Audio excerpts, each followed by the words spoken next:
Am I the jerk for doing the absolute minimum chores after my girlfriend's parents implied I wasn't a man and she agreed with them? I'm sorry if some of my sentences feel awkward. I'm not a native speaker. I work from home and my job is relaxed and doesn't require me to be glued to the screen. My girlfriend, on the other hand, works in a really stressful customer service job and most of her days are terrible. In the 2 years we've been living together, I do practically all the chores around the house, and I try to treat her like a queen when she comes back home. However, the one thing I can't do is be a handyman, no matter how easy the task is. A few months ago, the bathroom door hinges needed replacing, so I called a friend to help. Last week, during lunch with her parents, I asked her dad about the project he was working on. He does woodworking as a hobby. He showed me the progress on his phone and suggested I should help him with the last touches. My girlfriend told him that I can't even replace door hinges, let alone help him with that. Her mom said that every man should know how to fix things around the house, and her husband agreed with her. The remainder of the lunch was pretty awkward. It was like they were my real parents and were disappointed in me for being a huge failure. After we left, I told my girlfriend I didn't expect their reaction. Instead of taking my side, she said that they were right because it was embarrassing that I needed to call a friend to help with something so trivial. I reminded her that I get nervous and anxious every time I touch a tool. I admitted it was stupid and it's just the way I am. I've been honest with her since the start. Still, she didn't change her mind. I told her that since their idea of being a man is so twisted, I must share the same view and started working on being their version of a man. I told her that I would stop cooking for her, and I'll stop doing the dishes, the laundry, and cleaning. The only thing that I would keep doing is taking out the trash and grocery shopping, so I could focus more of my time and effort on becoming a man. I think it's hilarious that your girlfriend feels you're not enough of a man, but is more than willing to reap the benefits that come from you recognizing your strengths and weaknesses. If you're not a skilled tradesman, and that doesn't interest you, there's no shame in calling someone who's made it their life's ambition to become a handyman. Some people just aren't built to repair and make things, and that's okay. Your girlfriend and her parents are being pretty big jerks in this instance, and I think that's pretty clear. Am I the jerk for having someone go get my sister-in-law after my husband and his family refused to bring her to the wedding? My wedding was last week. It was amazing except for this issue that occurred that caused a fallout between me and my in-laws. My husband is 26 and has a younger sister, 19, named Cindy, who's disabled and has been in a wheelchair since she was 7. I noticed that my in-laws did not treat her as a priority and never take her out of the house or include her in any family events and instead have her stay at the home. I've felt bad for her since the day I met her. She's sweet but looks broken and lonely. My mother-in-law started huffing because I tried to get Cindy to join us while eating dinner out or going to the beach. My mother-in-law flat out told me she doesn't like Cindy to be outside to protect her from getting insensitive comments from people, even relatives. But in time, I sensed that she was essentially just trying to hide her. I talked to my husband and mother-in-law about wanting Cindy to be at our wedding. They declined, saying that she would take away the attention when it should be on us, and said that they couldn't stand having guests asking questions or making comments about her. We had an argument over this, and I insisted that she come and refused to let it go. My husband and mother-in-law finally agreed and said they'd bring her to the wedding. At the wedding, I noticed that she wasn't there as I looked closely. My husband had lied, saying they brought her, but she had to be taken to the back and get her medicine. I waited and felt like he and his mom were lying and stalling. I went to ask the others if they saw her, and my husband and mother-in-law finally confessed to leaving her at home.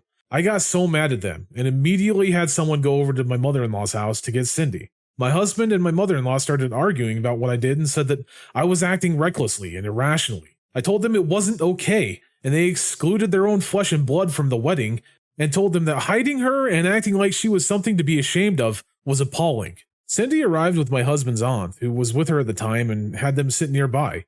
I made sure that Cindy enjoyed her time despite feeling out of place a bit. My husband and mother-in-law were a little ticked at me, and my mother-in-law said that what I did shows how I will be treating them for the years to come, by overriding their wishes and disrespecting them. I told them that Cindy's presence wasn't hurting anyone, but my husband said I ruined the wedding by making a scene and fussing over this.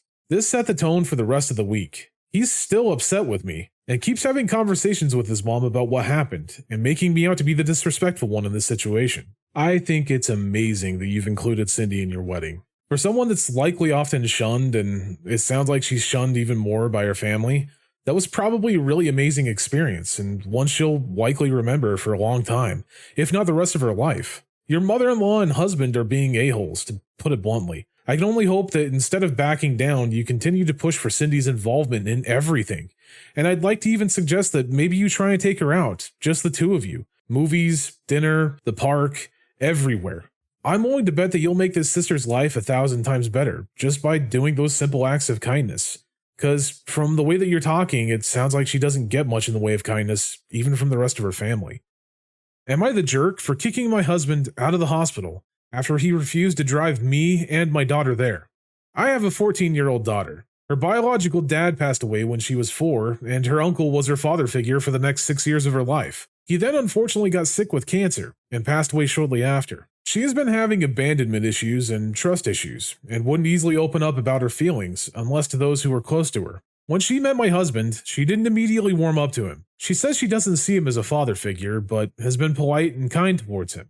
My husband has been trying to get close to her and do all he could to get to know her more and get her to open up to him. It affected her mental health because she felt like he was forcing a relationship, and I told him to give her space and time, and she'll come around on her own terms.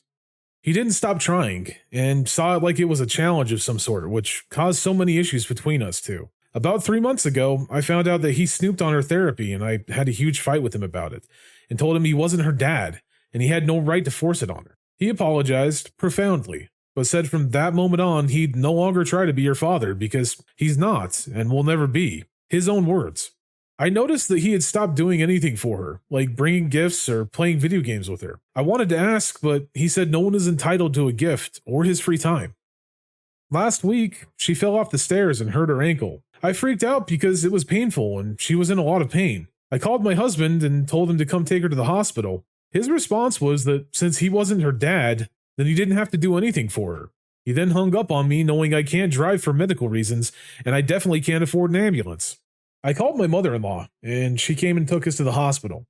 She must have gave her husband grief about refusing to help because he showed up at the hospital looking worried and acting like he cared. I yelled at him and demanded that he leave because he had no right to come and act worried after he ignored my daughter and me when in dire need for help. He argued back, then began to cry, swearing on his mother that my daughter is the light of his life and that he refused to help because he was upset with us. He begged that I let him stay, but I insisted that he leave. His mom didn't say anything at first, but then told me that her son didn't mean to ignore us and that he really loves my daughter. I told her this attitude isn't acceptable. Imagine if I needed him for something more serious and he decided to ignore us because he felt hurt.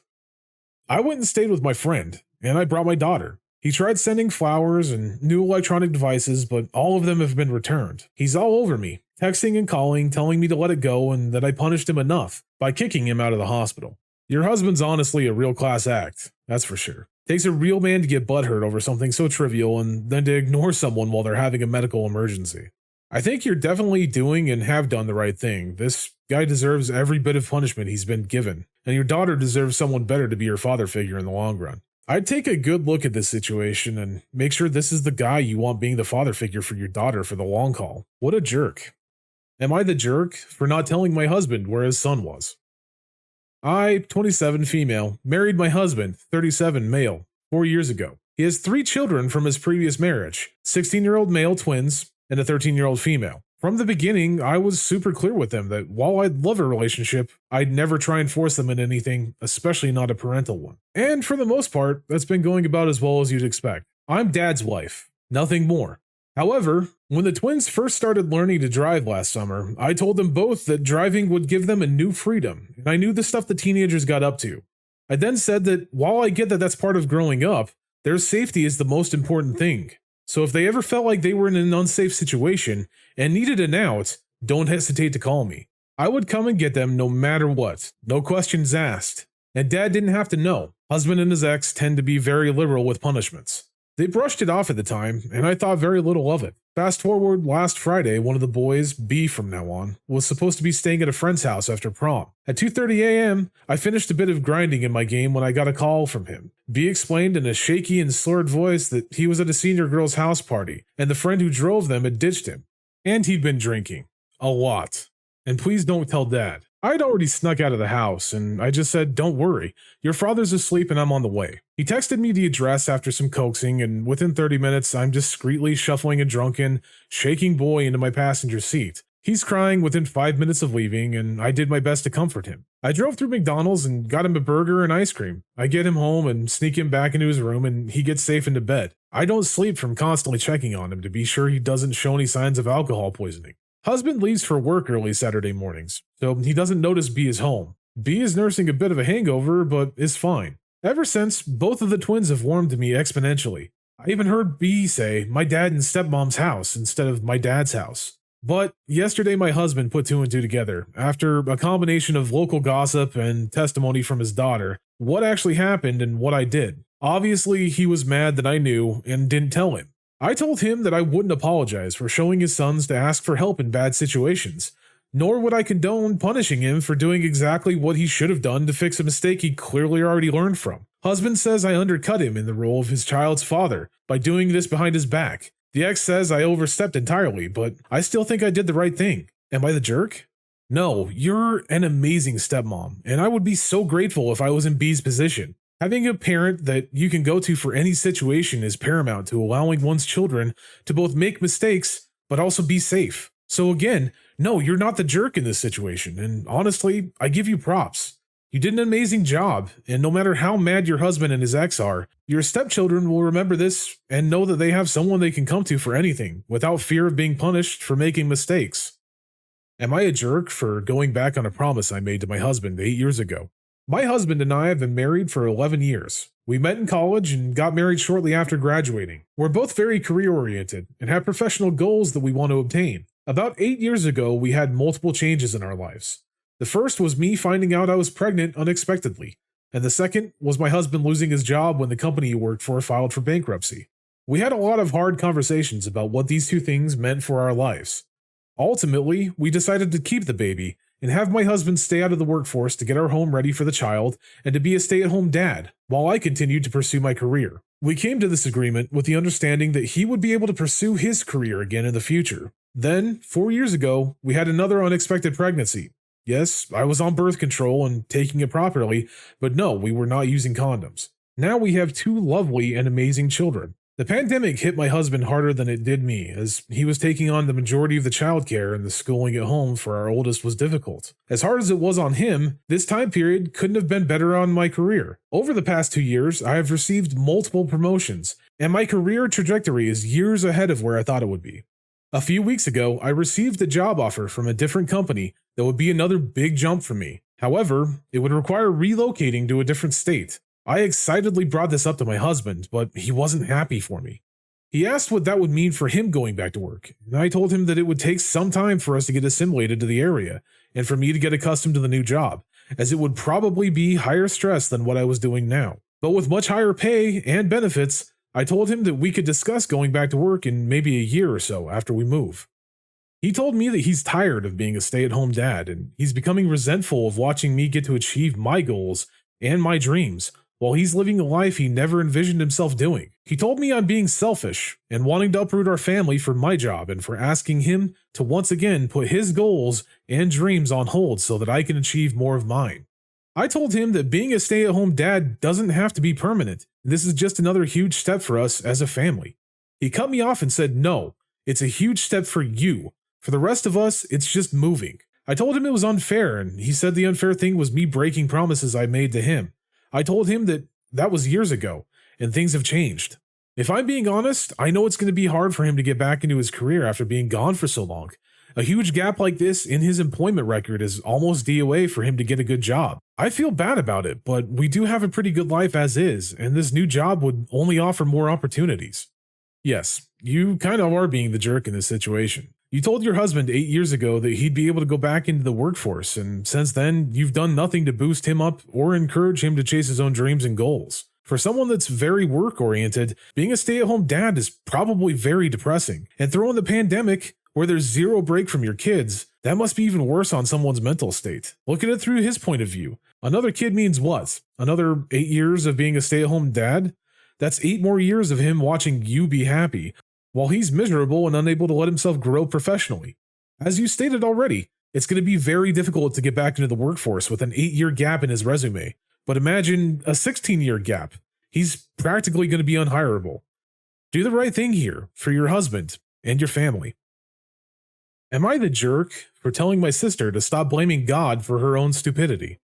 Me, 23, female, and my sister, 25, female, had the same upbringing regarding sex education. My parents sat down with both of us and explained everything, including ways to protect ourselves and what would happen if we didn't. Every boyfriend of ours, they made a point of remembering that conversation. We currently live apart. My sister lives with her husband, and since she met him, I'd say they're a very peculiar couple. They believe in several theories, and I will not quote them here because some of them are very specific. One of them I will have to say is that they believe that protection should not be used because they came into the world that way, and that would be like denying their own nature. Another point to be made is that they are not in good financial condition and are currently struggling to pay off student loans, and both with jobs that pay a little more than minimum wage.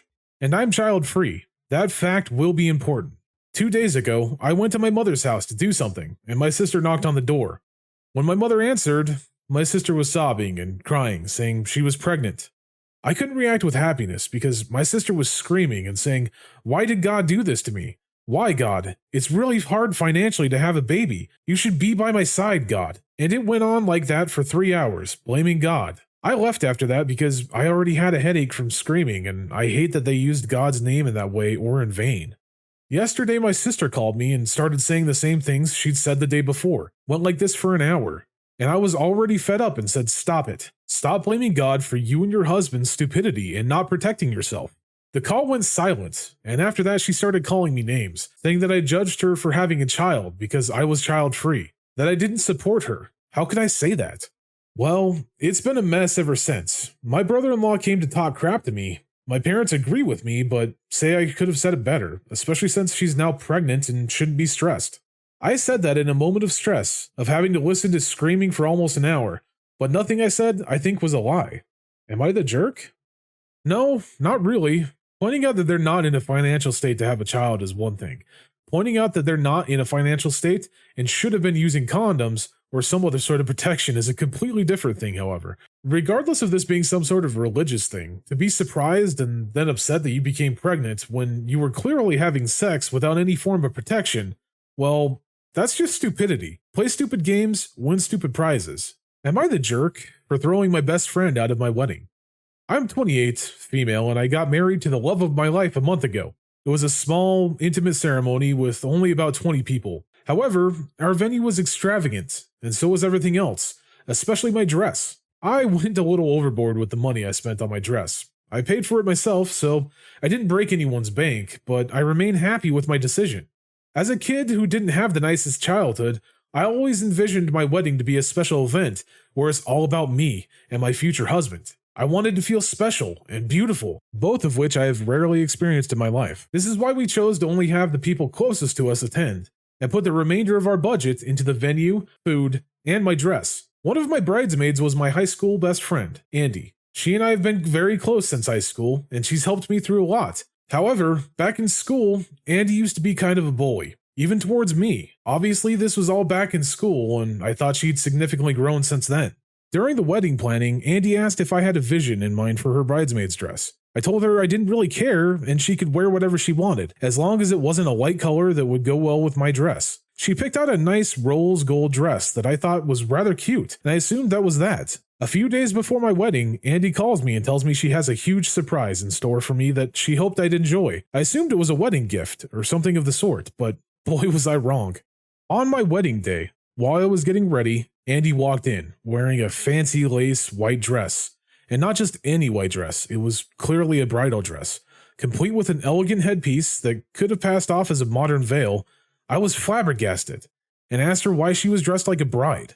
Andy then proceeded to tell me that she changed her mind about her formal dress, and decided she wanted to pick something that would work as a symbol of her sharing in my joy and happiness. She talked about how back in high school she used to joke all the time about how she'd wear the white to my wedding, and how I used to laugh about that. So this was supposed to be some kind of fun inside joke. Well, obviously I didn't think it was that funny. A huge argument ensued where I basically yelled my lungs off at her. She offered to change back into her rose gold dress, but I was extremely ticked, so I just asked her to leave. In the following days, she called me shallow for picking a dress over inviting more people, claiming I'm jealous because she looked slimmer in her dress than I did. Eventually, I blocked her. Her husband then called me up to tell me that she's been depressed lately and just wanted to cheer herself up by looking good and that I overreacted. Now I know she's not been doing well, but I don't think I could let it go, especially since she knew how important the day was to me.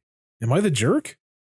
Your friend is the jerk in this situation. It takes a very special kind of person to wear white to another woman's wedding. Not just white, but clearly another bridal gown. Inside joke or not, that's just catty and honestly kind of an a-hole thing to do to someone in general. Kicking her out of your wedding was the best thing to do in this instance. Someone who's clearly unwilling to take other people's feelings into consideration is not going to pause and reflect on their actions in the moment, especially given that she was already a bully in the past. She was looking to get a reaction out of you and didn't get the reaction she wanted.